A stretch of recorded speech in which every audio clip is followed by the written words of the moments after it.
Assalamualaikum warahmatullahi wabarakatuh. Perkenalkan, nama saya Kak Gurneti. Saya dari kelas 2C dengan NIM 2111290086. Prodi Tadris Bahasa Indonesia, Fakultas Tarbiyah dan Tadris, Universitas Islam Negeri Fatmawati Soekarno, Bengkulu.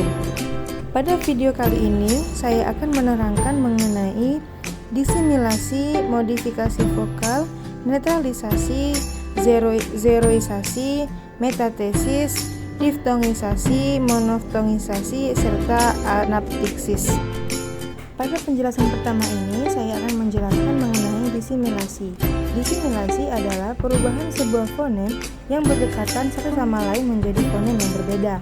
Contohnya, kata cita pada dalam bahasa Sanskerta menjadi cipta dalam bahasa Indonesia, meskipun istilah cita juga masih ada.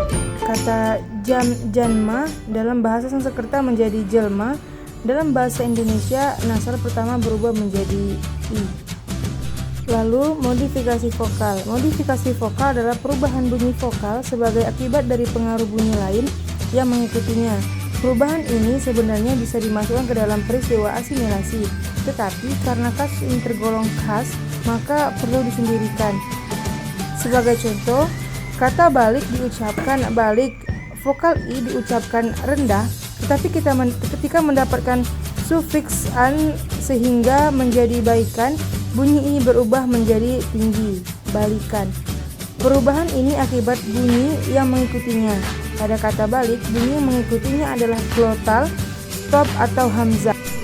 Lalu, netralisasi. Netralisasi adalah perubahan bunyi fonemis sebagai akibat pengaruh lingkungan. Contohnya dengan cara pasangan minimal. Barang, parang. Bisa disimpulkan bahwa dalam bahasa Indonesia ada fonem B dan P. Tetapi dalam kondisi tertentu, fungsi pembeda antara B dan P bisa batal, setidak-tidaknya bermasalah karena dijumpai bunyi yang sama. Misalnya fonem B pada silaba akhir pada kata adab dan sebab diucapkan P, adab dan sebab, yang berpersis sama dengan pengucapan fonem P pada atap dan usap, atap dan usap. Mengapa terjadi demikian? Karena konsonan menghambat letup bersuara B, tidak mungkin terjadi pada kondisi koda. Zeroisasi adalah penghilangan bunyi fonemis sebagai upaya penghematan atau ekonomisasi pengucapan. Peristiwa ini biasa terjadi pada penuturan bahasa-bahasa di dunia, termasuk bahasa Indonesia, asal saja tidak mengganggu proses dan tujuan komunikasi. Peristiwa ini terus berkembang karena secara diam-diam telah didukung dan disepakati oleh komunitas penuturnya. Dalam bahasa Indonesia, sering dijumpai pemakaian kata tak atau endak untuk tidak untuk tidak ada, gimana untuk bagaimana, tapi untuk tetapi. Padahal penghilangan beberapa fonem tersebut dianggap tidak baku oleh tata bahasa baku bahasa Indonesia. Lalu metatesis. Metatesis adalah perubahan urutan bunyi fonemis pada satu kata sehingga menjadi dua bentuk kata yang bersaing. Dalam bahasa Indonesia, kata-kata mengalami metatesis ini tidak banyak, hanya beberapa kata saja. Misalnya,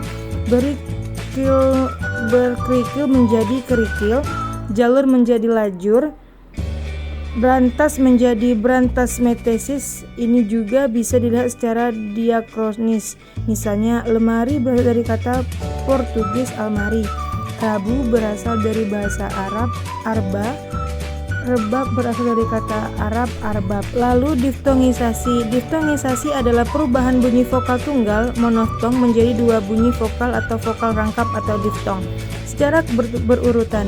Perubahan dari vokal tunggal ke vokal rangkap ini masih diucapkan dalam satu puncak rekeya ringan sehingga tetap dalam satu silaba.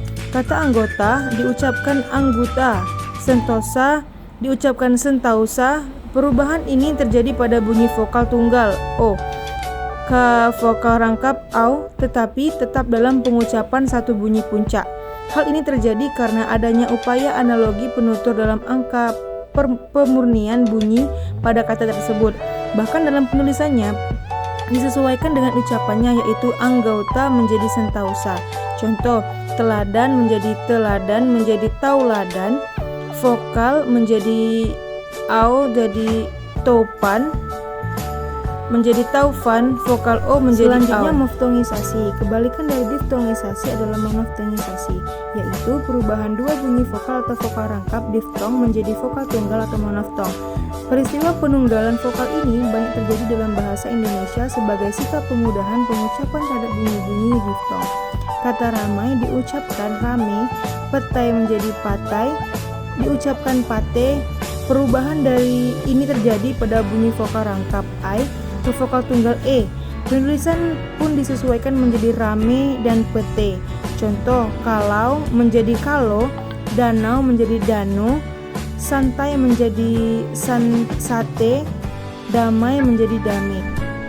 Dan yang terakhir ada anaptiksis.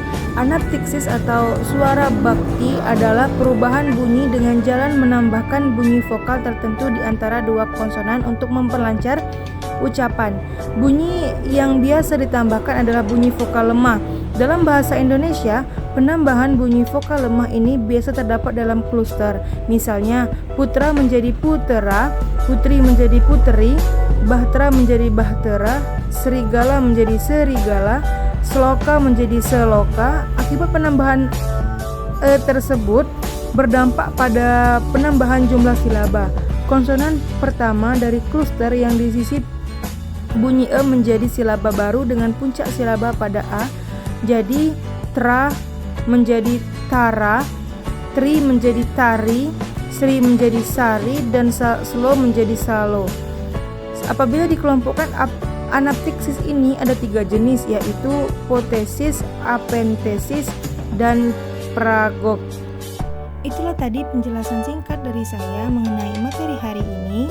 Semoga bermanfaat. Assalamualaikum warahmatullahi wabarakatuh. Terima kasih.